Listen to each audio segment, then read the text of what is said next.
Berikut cara menyembunyikan aplikasi di HP Oppo.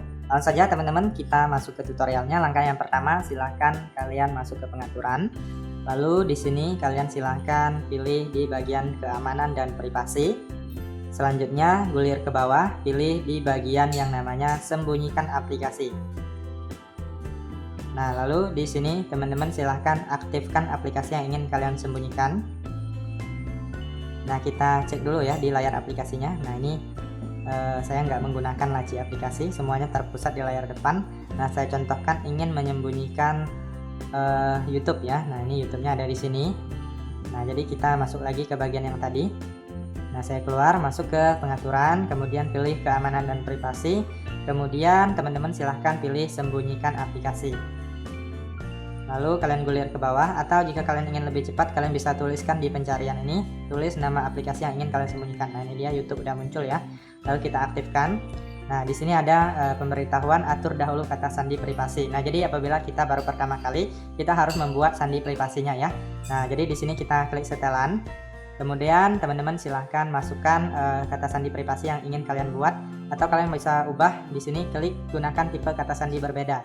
Nah, di sini bisa sesuaikan dengan keinginan. Saya contohkan menggunakan pola ya. Nah, jadi teman-teman apabila menggunakan tipe yang lain, silahkan kalian sesuaikan aja. Nah, jadi di sini saya buat dulu untuk pola, biasanya minimal 4 titik. Nah, saya buat seperti ini sebagai contoh. Kemudian kita masukkan satu kali lagi dengan kunci yang sama. Nah, di sini ada pertanyaan keamanan. Tujuannya adalah untuk mereset apabila kita lupa dengan kunci sandi privasinya ya. Nah, di sini kita pilih pertanyaannya, bisa diklik ya.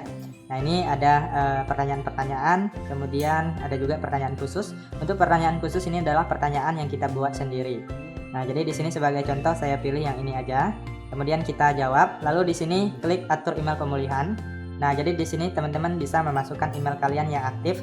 Jadi tujuannya adalah sama untuk mereset apabila kita lupa ya. Jadi lebih multiple ya, lebih aman berlapis ya, bisa menggunakan pertanyaan keamanan dan email yang aktif untuk pemulihannya. Nah, kalau udah kalian tinggal konfirmasikan.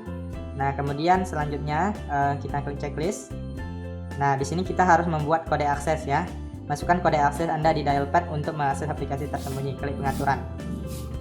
Nah, di sini ada contoh ya teman-teman, untuk kode akses harus dimulai dan diakhiri dengan pagar. Nah, ini dia contohnya, pagar 00000 pagar. Jadi kita buat itu sebagai contoh ya. Nah, di sini kita mulai dengan pagar.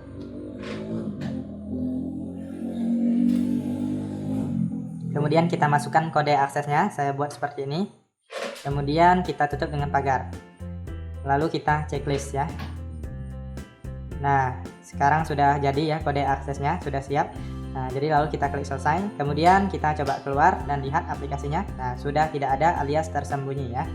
Nah, tadinya dia ada di sini, sekarang sudah tersembunyi. Nah, jadi untuk mengakses aplikasi yang kita sembunyikan, kalian tinggal masuk ke panggilan. Lalu kalian klik dialpad-nya atau keypad, masukkan kode akses yang kalian buat sebelumnya. Nah, tadi saya buat seperti ini, pagar 2222. Kemudian kita tutup dengan pagar. Nah, langsung muncul aplikasi tersembunyinya. Untuk mengakses atau menggunakan aplikasi tinggal diklik aja. Nah, maka sudah bisa digunakan ya. Nah, jadi apabila kalian ingin mengembalikannya atau memunculkannya kembali, kalian bisa masuk ke bagian yang tadi, yaitu di bagian pengaturan. Kemudian pilih di bagian keamanan dan privasi, kemudian pilih di bagian sembunyikan aplikasi. Nah, masukkan kode sandi privasi kalian. Lalu di sini pilih yang tersembunyi. Nah, ini dia, kalian tinggal matikan atau nonaktifkan yang tersembunyinya. Maka dia akan muncul kembali di layar HP Oppo kalian ya. Nah, kita geser cari. Nah, ini dia udah muncul di sini ya. Oke, itu saja ya teman-teman, silahkan kalian coba, semoga bermanfaat.